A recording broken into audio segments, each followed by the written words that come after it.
Bonjour, bienvenue dans cette nouvelle vidéo. Je voudrais dans cette vidéo alerter votre attention, attirer votre vigilance sur un danger probable, que j'estime très probable, concernant les enfants, même les tout petits, par rapport au port obligatoire du masque. J'aimerais juste que vous puissiez émettre l'hypothèse, simplement émettre l'hypothèse que dans la balance des risques et des avantages, donc il y a des avantages au masque, il y a des risques au masque, il y a des désavantages, et bien que les désavantages peuvent être extrêmement nombreux également, on n'en parle pas beaucoup. C'est un peu comme si on n'a pas le droit de discuter de ça, tu le mets, tu obéis, c'est tout, sinon tu es puni. On est dans une forme de violence institutionnelle et il y a beaucoup de professionnels qui sont choqués. Là je vais parler dans quelques instants, je vais utiliser des notions qui sont connues de la psychologie, qui viennent de la psychiatrie, la psychologie du développement, qui sont connus donc par les psychiatres, les psychologues, les linguistes, les orthophonistes, les gens qui travaillent dans les crèches, dans les écoles, les professeurs. Malheureusement, très peu osent s'exprimer parce qu'il y a une vraie peur de s'exprimer et d'être dénigré, d'être insulté si on ose ne pas être d'accord avec cette pensée dominante. On ne peut pas remettre en question, j'ai l'impression qu'on n'est plus dans un débat démocratique, que dès qu'on essaie d'émettre une idée différente, alternative, on est directement dénigré. Alors il y a des termes comme ça, notamment le terme complotiste, qui est un terme qui est devenu en fait une insulte, parce que complotiste ça ne veut pas dire quelqu'un qui réfléchit et qui remet en question et qui se dit que peut-être qu'il y a de la corruption, qu'il y a des conflits d'intérêts. Non, un complotiste, dans le langage populaire, c'est devenu un crétin en fait. C'est un crétin, ou c'est quelqu'un de dangereux, c'est quelqu'un de débile. Et donc, on est en train d'utiliser des termes pour insulter des gens et leur interdire de discuter, parce qu'on ne discute pas avec des complotistes. C'est comme si on disait, au mieux de dire complotiste, on pourrait dire salioupin. C'est une insulte raciste en fait. Quand vous dites complotiste, vous dites salioupin. En fait, quand vous dites complotiste, vous êtes antisémite. Hein, je vous invite à refuser ce terme, ne soyez pas antisémite, refusez d'utiliser le terme complotiste dans votre vocabulaire, je ne l'utilise jamais. On ne m'a pas encore accusé de ça, mais je le vois dans les plateaux de télévision, je vois que dès qu'on émet une vision différente, qu'on propose une hypothèse, eh bien on est directement dénigré comme ça, donc refusez d'utiliser ce terme. Et le but de cette vidéo, c'est de vous montrer qu'il y a des professionnels de la santé qui s'inquiètent vraiment. Alors beaucoup ont peur de se positionner justement, mais il y en a qui le font. Et dans cette vidéo, je voudrais vous donner quelques éléments qui viennent de la psychiatrie, de la psychologie du développement de l'enfant, qui sont très connus, qui permettent d'avoir un regard différent sur ce port obligatoire et qui montrent les dangers que ça peut avoir. Alors je voudrais d'abord ouvrir la vidéo sur quelques images que j'ai trouvées sur internet par rapport aux tout petits.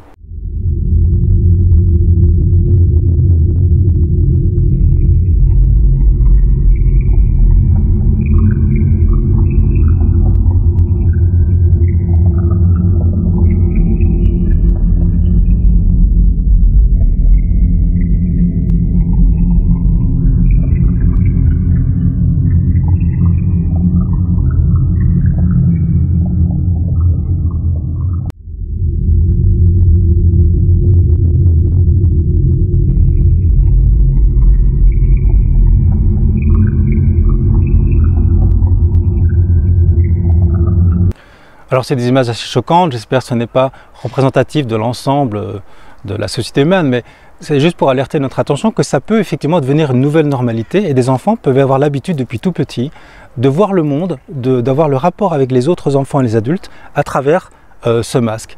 Et avec les distances sociales, vous imaginez les conséquences que ça peut avoir. Alors quelles sont ces conséquences? Ben justement, on va voir en fait que le masque, il peut vraiment diminuer la qualité du langage humain. Et également, il va modifier la perception de l'identité morphologique d'un être humain.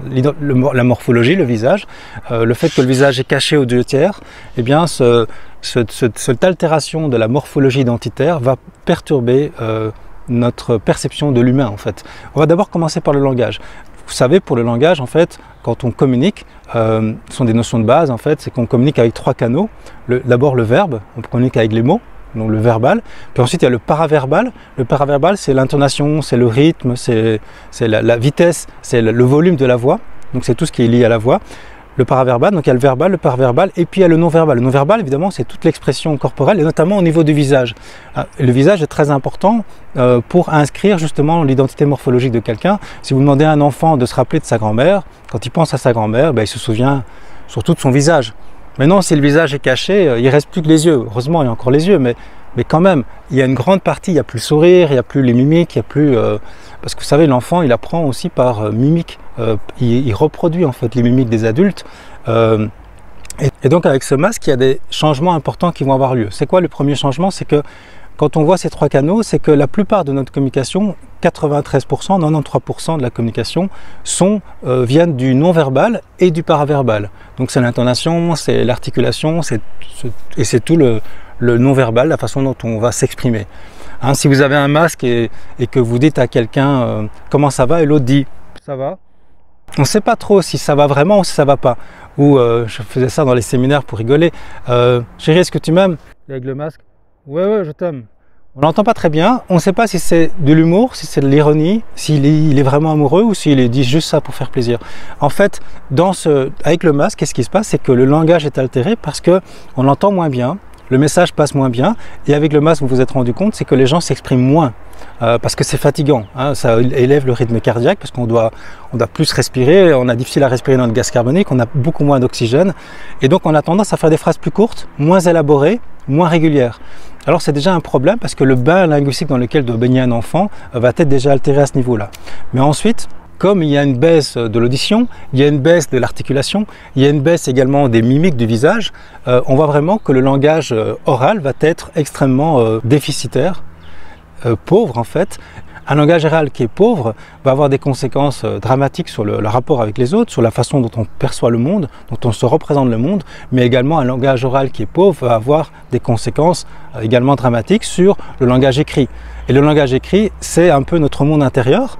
Un langage écrit qui est complexe traduit une façon de penser complexe. On peut penser de manière complexe, on peut prendre du recul, on peut se représenter le monde de façon beaucoup plus élaborée. Mais si notre langage écrit est pauvre parce que notre langage oral a été pauvre, eh bien notre pensée va être simple, binaire, et on est beaucoup plus vite manipulable. Et on a moins de richesse dans notre vie également. Alors le masque également, ça nous empêche aussi de bien respirer, c'est-à-dire que on respire moins bien, donc nos organes fonctionnent moins bien. En médecine chinoise, on dit que le souffle, c'est la vie. Et les orthophonistes, d'ailleurs j'ai une amie orthophoniste qui a écrit un article sur les effets du masque sur le souffle et sur le langage. Je vous mets le lien de son article en bas de la vidéo. En fait, en médecine chinoise, on dit que la médecine chinoise, vous savez, elle va soigner avec des techniques alternatives par rapport à la médecine allopathique, donc l'acupuncture, la pharmacopée, le tuna, le massage, etc.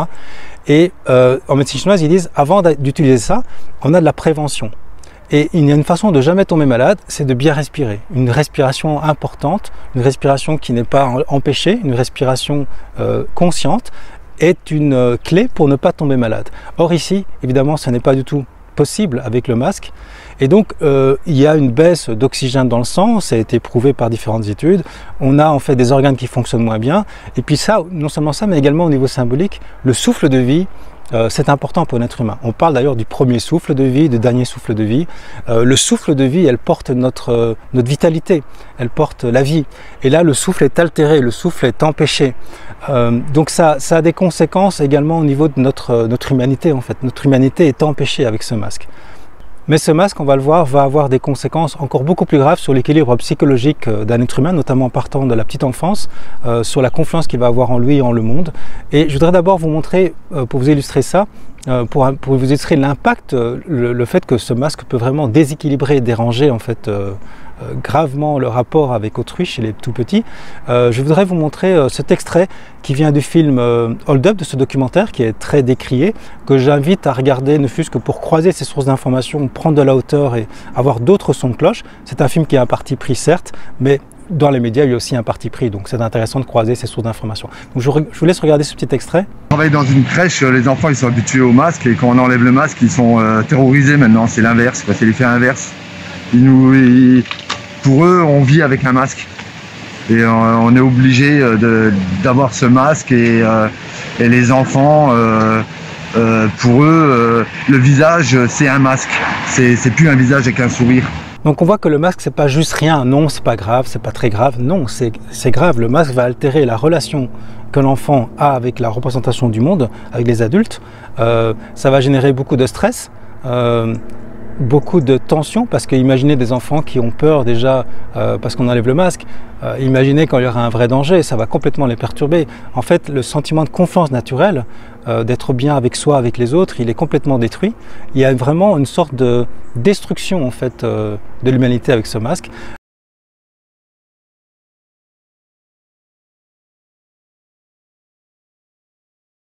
On le voit ici, c'est très touchant. On voit qu'il y a vraiment un changement dans la psychologie dans le psychisme de l'enfant qui n'a plus la même perception des adultes. Les adultes sont tous interchangeables en quelque sorte, comme des robots, c'est-à-dire qu'on voit juste les deux yeux qui changent, mais tout le monde a ce banc de couche culotte sur le visage, la bleue ou blanc, peu importe. Les deux tiers du visage sont cachés en fait, et pour l'enfant c'est très perturbant. C'est très perturbant, mais c'est encore beaucoup plus perturbant pour les tout petits, parce qu'en fait tout notre équilibre psychologique repose sur des bases qui sont faites dans la petite enfance. Et cette base, c'est la relation que l'enfant a avec sa figure d'attachement. La figure d'attachement, ça peut être la mère, ça peut être un adulte bienveillant. Et cette base, cette figure d'attachement, elle est très importante pour bâtir notre confiance en nous, notre confiance dans le monde, vivre sans stress. Et si notre figure d'attachement, si la relation avec notre figure d'attachement est modifiée, est altérée, est mise en danger, ça a des conséquences psychologiques dramatiques. En fait, l'enfant construit son équilibre sur la relation qu'il va avoir avec sa figure d'attachement et la perception qu'il a de cette figure d'attachement. Si cette figure d'attachement est bienveillante et donne du feedback, eh bien l'enfant va se sentir bien, va se sentir aimable dans le sens qu'il peut être aimé, et il va pouvoir développer toutes ses compétences et tout son potentiel. Si ce n'est pas le cas, si la figure d'attachement n'est pas aimable, n'est pas là quand il a besoin, ou il ne sait jamais si elle va être là ou pas, ne répond pas à ces signaux, l'enfant va développer ce qu'on appelle un attachement insécure. Et là, je vous renvoie, si vous voulez aller plus loin, aux travaux de Bowlby, qui est un psychiatre américain. Je vous renvoie aux travaux de Mary Ainsworth, qui est une psychologue de développement. Et là, maintenant, je voudrais d'ailleurs vous montrer, pour illustrer ça, un extrait d'une expérience qu'on appelle le visage impassible, qui est une expérience qui a été mise en place dans les années 80 par un psychologue du développement qui est à Harvard, qui s'appelle Edward Tronick. Et je vais mettre le petit film à l'écran et je vais le commenter en même temps. Donc là, qu'est-ce qu'on voit? On voit la mère qui a une figure d'attachement tout à fait sécure avec son enfant, qui sourit, on voit avec le visage, elle exprime beaucoup, l'enfant exprime aussi, donc il y a un feedback, il y a beaucoup de chaleur humaine, il y a beaucoup d'émotions constructives, il y a beaucoup de joie en fait. Et ça, c'est permis grâce aux 3 canaux de la communication dont je parlais tout à l'heure. Il y a le verbe, il y a également les sons, le paraverbal, et puis il y a toutes les mimiques du visage et le sourire bien entendu. Maintenant, si on demande à cette mère de faire un visage impassible, eh bien qu'est-ce qu'on va voir? C'est que ça va perturber très fort l'enfant. C'est-à-dire qu'un visage impassif fait que l'enfant ne sait plus lire s'il y a un danger ou pas, ne sait plus lire ce qui se passe, ne lit plus de chaleur humaine, ne lit plus d'amour. L'enfant va commencer à s'agiter, l'enfant va essayer d'attirer l'attention par diverses façons, attirer l'attention de sa mère. L'enfant va commencer à ressentir du stress, va se sentir en détresse en fait, et peut avoir comme conséquence qu'il peut devenir, il peut se refermer sur lui, il peut tomber, il peut se refuser de communiquer avec le monde, il peut aussi faire une sorte de conclusion mentale que le monde n'est pas aimable, que donc sa figure d'attachement ne veut plus communiquer avec lui, il n'est pas OK, il y a quelque chose qui tourne pas rond chez lui, il n'est pas aimable dans le sens qu'il peut être aimé. Donc tout ça va avoir des conséquences énormes sur sa psychologie par la suite, parce que les rapports qu'il aura avec les êtres humains, et notamment ceux de l'autre sexe, s'il se met en couple, vont être altérés par cette vision faussée de base de la relation humaine. On le voit dans ce film, à travers cette expérience du visage impassible, que le sourire, que l'expression du visage, que le visage en fait est un élément clé du développement de l'enfant et de nos rapports sociaux également. Alors j'ai même pas encore parlé de la distance sociale, mais on voit donc tous les dangers que ça pèse sur le développement de l'enfant. Ça est en train d'être mis maintenant en place pour ceux de 6 ans, mais après ce sera encore plus jeune. On parle même de 2 ans. On est en train de parler aussi d'imposer le masque à la maison, de le garder à la maison. On le conseille fortement. Il y a des gens qui vont obéir à cette consigne, je suis certain. Donc c'est très inquiétant en fait. Et également, je vois aussi dans d'autres sphères, notamment des femmes qui accouchent, on s'est empressé de leur mettre un masque sur le visage pendant qu'elles accouchaient, et ce qui devait être un des plus beaux jours de leur vie, des femmes ont témoigné, j'ai lu leur témoignage, que c'était finalement un jour elle avait une grande déception, elle n'a pas pu vraiment le vivre correctement. Déjà le travail, ça demande énormément d'oxygène, on leur demande de bien respirer, puis avec un masque sur le visage c'est extrêmement difficile, ça donne des maux de tête, c'est pas pareil. Et c'est triste de devoir accoucher avec un masque et d'avoir cette obligation. Alors je crois que ça n'est pas obligé, il faut le refuser, mais on se laisse aller, on est très docile. Et c'est ça le problème, c'est qu'on se laisse faire, on accepte de faire subir ça à nos enfants, on accepte de le subir pour nous. On est un peu trop obéissant, vous voyez.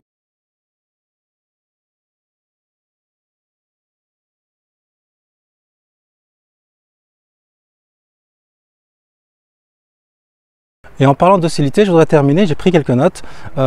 vous montrer certaines études qui ont montré qu'en fait le masque, le fait de cacher son visage, va avoir des conséquences terribles sur notre faculté à être manipulé par les pouvoirs en place et notre docilité, notre capacité d'obéissance même à des ordres qui sont complètement stupides. Alors il y a une étude qui a été faite en 1976 dans des universités où on demandait à des personnes de porter un panneau comme ça dans les cantines, là où il y avait beaucoup de monde, où il était écrit « La masturbation c'est chouette ». Donc imaginez que c'est pas évident de porter ça devant tout le monde, on se sent un peu ridicule. Les gens qui avaient un masque évidemment étaient beaucoup plus enclins à obéir en fait. Et ils étaient beaucoup plus dociles à le faire, évidemment vous comprenez pourquoi. Donc le fait de cacher son visage amène plus facilement l'obéissance. Parce qu'on est noyé dans la masse, notre responsabilité elle est un peu diminuée, on ne nous reconnaît pas, on peut se permettre de faire des choses qu'on ne ferait pas d'habitude. Alors cette expérience de soumission a été faite plusieurs fois avant les années 2000. On voit vraiment que le fait d'avoir un masque sur le visage dilue la responsabilité et inhibe en fait certaines fonctions dans le cerveau, on appelle ça les fonctions exécutives, qui fait qu'on est capable de se laisser porter par quelque chose qui est aberrant, quelque chose qui est stupide, sans résister, parce qu'on a une sorte de perte de notre identité. Alors on a vu également, d'autres études ont montré l'importance du tissu, du vêtement sur l'être humain. On a par exemple fait des expériences où on a demandé à des personnes de mettre une blouse d'un laborantin, et le fait d'avoir cette blouse, on a fait des tests ensuite, on voit que la personne, elle augmente ses fonctions cognitives, elle se sent plus intelligente en fait. Après on a demandé à des personnes de mettre la blouse d'une infirmière. Donc les gens mettaient des blouses d'infirmières et ça augmentait leur capacité d'empathie dans des tests. Et puis ensuite on a demandé à des personnes de mettre des vêtements avec, c'était très clairement des vêtements avec des marques, mais c'était des contrefaçons. Et ça a permis, dans des expériences, on a vu que ces gens-là trichaient plus que les autres. Alors on peut imaginer que le fait d'être masqué, d'avoir quelque chose sur le visage qui empêche de parler, on a plus difficile à parler, on est plus là pour écouter, ça va entraîner de la docilité, de la soumission et on va beaucoup moins se remettre en question, on va beaucoup plus suivre des consignes absurdes et obéir. Également, ce qu'on sait aussi dans toutes les expériences en psychologie du développement, c'est que si vous diminuez le langage, vous diminuez le raisonnement verbal. Et si vous diminuez le raisonnement verbal, vous diminuez aussi le raisonnement moral. Donc vous diminuez en fait notre capacité à penser intelligemment, à penser juste. Des tas d'expériences avaient déjà montré dans les années 2000, en 2004, il y a une expérience qui a montré qu'en fait les gens qui sont introvertis sont naturellement plus dociles, ont tendance à obéir à des ordres qui peuvent être stupides parfois. En 2006, on a pu également démontrer que la conscience, elle est liée à l'élaboration du langage. Plus on a un langage élaboré, plus on a une capacité d'expression élaborée, plus notre conscience peut être développée. Et là, on voit que c'est tout le contraire qui se passe, puisque avec le masque, en fait, tout ce langage en fait, va être altéré, va être réduit. On va s'exprimer au plus simple et beaucoup moins fréquemment. Et ça, c'est juste au niveau psychologique, mais vous avez évidemment énormément d'études. Et là, il y a des journalistes qui disent non, c'est pas mauvais pour la santé, alors qu'en fait, il y a des tas d'études qui montrent que le masque, il est vraiment néfaste pour la santé. Le masque, il diminue notre taux d'oxygène dans le sang, c'est catastrophique. On a pu prouver en 2008 que les chirurgiens qui opèrent avec des masques évidemment, eh bien ils ont une diminution de leur taux d'oxygène dans leur sang.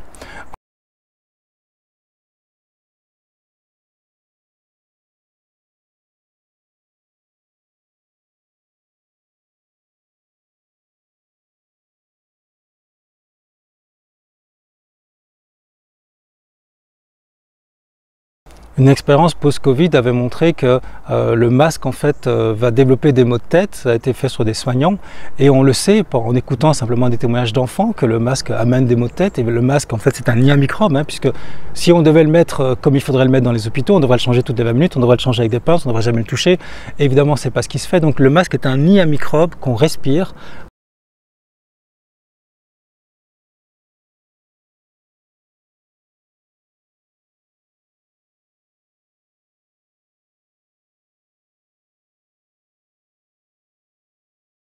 Parce qu'en fait on est en train de s'empoisonner et on répond en fait par notre docilité avec ce masque à des consignes absurdes qui vont nous détruire la santé. Je pense qu'effectivement il y aura beaucoup de gens malades, j'espère pas, mais on voit qu'avec ce port du masque obligatoire, il y aura le fait que les organes sont moins oxygénés, le fait qu'on respire un nid à microbes, c'est un danger pour la santé et que donc il y aura de plus en plus de gens malades à cause de ces consignes absurdes. Et donc je vous invite à les remettre en question, à y réfléchir.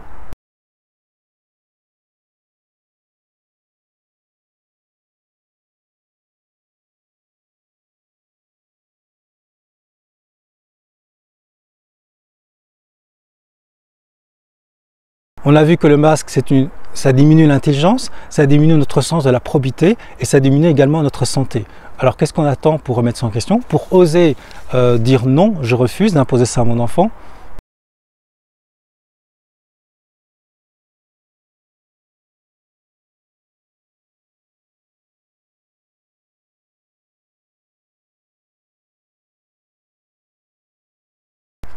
Qu'est-ce qu'on attend? Eh bien en fait, beaucoup de personnes attendent que ce soit le gouvernement qui nous dise ce qu'on doit faire. Que ce soit les médias qui nous disent « Ah ben oui, mais à la télé ils disent que c'était mauvais, alors maintenant je ne le mets plus. » Mais maintenant à la télé on dit que c'est bon, donc c'est pas d'enjeu, donc je le mets. Vous voyez, en fait on obéit à des informations de seconde main. En fait, remarquez que tout ce que vous pensez sur la crise, enfin moi y compris, hein, tout ce que nous pensons sur la crise, sur ce virus, sur le masque, sur le confinement, sur les vaccins qui vont arriver, tout ça en fait ce sont des informations de seconde main. Ça veut dire qu'en fait on n'est pas là, on n'est pas impliqué dedans.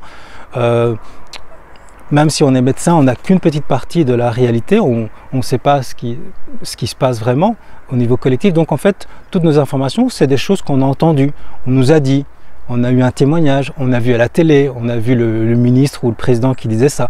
Donc ce sont des informations de seconde main. Alors quand nous avons des informations de seconde main, eh bien ce que je vous invite à faire, c'est de bon sens de le faire, c'est de croiser ces sources d'informations pour avoir plusieurs informations de seconde main et ne pas s'en tenir qu'à une.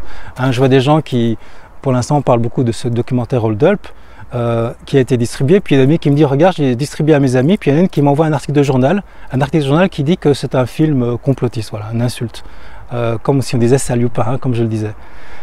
Et alors elle ne veut pas le voir parce qu'elle a lu cet article. Vous voyez, c'est une information de seconde main, elle ne va pas plus loin, elle ne va pas réfléchir plus loin. Alors justement, je vous invite à aller plus loin, prendre de la hauteur, croiser vos sources d'information et remettre en question vos croyances racines, parce que finalement, en y réfléchissant, on voit que la société est très polarisée. Il y a des gens qui sont contre ces mesures sanitaires qu'ils estiment, et je suis de ceux-là, qu'ils estiment exagérées et dangereuses, comme le masque, le confinement qui tue, qui détruit des vies, qui augmente le nombre de suicides, le nombre de violences domestiques. Le confinement amène beaucoup plus de désavantages que d'avantages.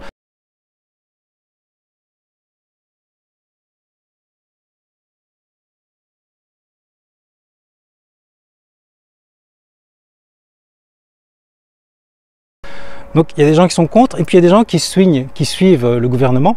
Et en fait la croyance racine qui distingue vraiment les deux, c'est qu'en fait dans le premier groupe, les gens pensent que le gouvernement veut notre bien. Et dans l'autre groupe, les gens pensent que non, le gouvernement ne veut pas forcément notre bien. Le gouvernement il est surtout mu par des intérêts financiers, les médias sont mus par des intérêts économiques, la publicité, le taux d'écoute. Et il y a des gens dans le premier groupe qui vont dire non, si on l'a dit à la télé, donc c'est que c'est vrai. Et vous voyez, c'est ça la croyance racine, je vous invite à la remettre en question également. Et à sortir aussi de ce jeu pervers. J'avais fait des vidéos sur les pervers narcissiques, c'est une façon de communiquer particulière. Ici, j'ai l'impression qu'on est face à une sorte de perversion collective, dans le sens que la communication du gouvernement et des médias, c'est de l'ordre de la communication pervers narcissique, mais au niveau collectif.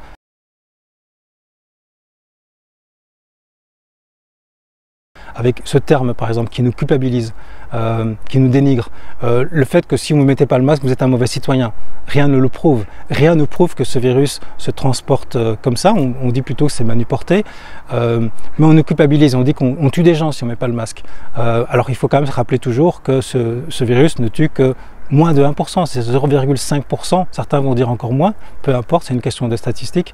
Et ça tue surtout des personnes qui sont très âgées, donc les enfants ne sont pas du tout concernés. Les enfants d'ailleurs ne transmettent pas le virus tel que ça a été bien démontré dans différentes recherches, extrêmement rare. Donc on leur impose quelque chose qui est complètement inutile, qui leur fait du tort, qui est grave, et on ne remet pas ça en question.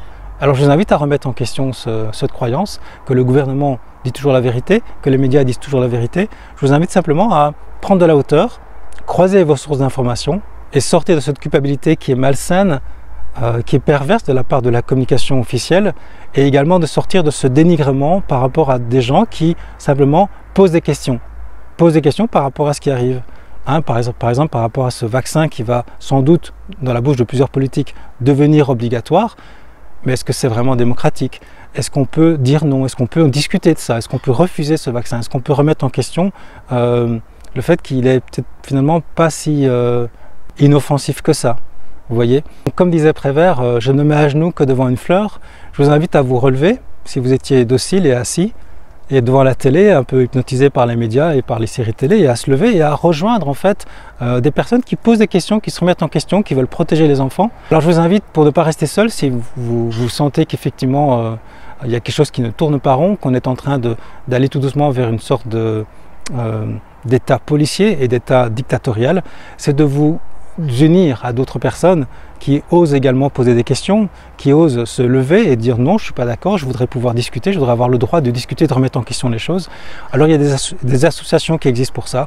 Il y a l'association Bon Sens qui a été faite pour ça, je vous invite à la rejoindre, elle existe en Belgique maintenant, elle existe aussi en France. Moi qui suis ensuite je me suis inscrit à cette association. Il y a également Réinfo Covid qui est une association, enfin il y en a beaucoup, hein, qui a été faite par Louis Fauché, qui est médecin réanimateur, et donc qui est au courant de la réalité sur le terrain. Lui, il a des informations de première main et il explique en fait qu'il faut arrêter cette folie collective. Donc c'est intéressant d'aller voir son association, son site. Il y a des communications très intelligentes de sa part. Il y a également en Belgique l'association Initiative Citoyenne, que je mets le lien également en dessous de la vidéo, dans la description de la vidéo. Je vous invite également à aller voir cette association qui fait un travail remarquable et qui regroupe plusieurs soignants qui s'expriment à travers des films, à travers des vidéos, qui explique les dangers en fait du masque, du confinement, de la vaccination obligatoire, de ces tests PCR. Donc je vous invite simplement, on n'est pas obligé d'être d'accord, mais au moins qu'on puisse en discuter et qu'on puisse croiser ces sources d'informations, qu'on puisse prendre des décisions en ayant un maximum d'informations contradictoires. Et puis si comme moi vous êtes choqué par ce qui se passe avec les enfants, avec cette obligation du port du masque, eh bien ne restez pas passif, faites quelque chose, ne fût-ce que écrire, ne fût-ce que vous connecter, aller dans ces associations pour ne pas rester dans l'impuissance, parce que le pire c'est l'impuissance. Voilà, au plaisir de vous retrouver dans une prochaine vidéo, puis j'espère faire des vidéos sur d'autres sujets, parce que moi à la base, ce qui m'intéresse, c'est plutôt la spiritualité, c'est plutôt la croissance individuelle. Je dois faire des vidéos notamment sur la dépendance affective, sur le couple, sur la méditation et la non-dualité, et chaque fois j'ai été un peu retardé à cause de l'actualité. Ça me semblait impossible de ne pas me positionner en tant que thérapeute. Ne rien dire là-dessus, ce n'est pas possible. C'est comme s'il y a un feu là dans la maison, puis moi je continue à regarder la télé. D'autres vont s'en occuper. Ben non, je me sens en tant que citoyen, de fût-ce qu'en tant que citoyen, l'obligation de bouger, de ne pas laisser faire, de dire non à la dictature. Alors je ferai ces vidéos bientôt et au plaisir de vous retrouver dans ces prochaines vidéos alors. Être un rebelle sans se mettre à genoux, comme une étincelle dans ce monde de fous. Être un rebelle sans se mettre à genoux, comme une étincelle dans ce monde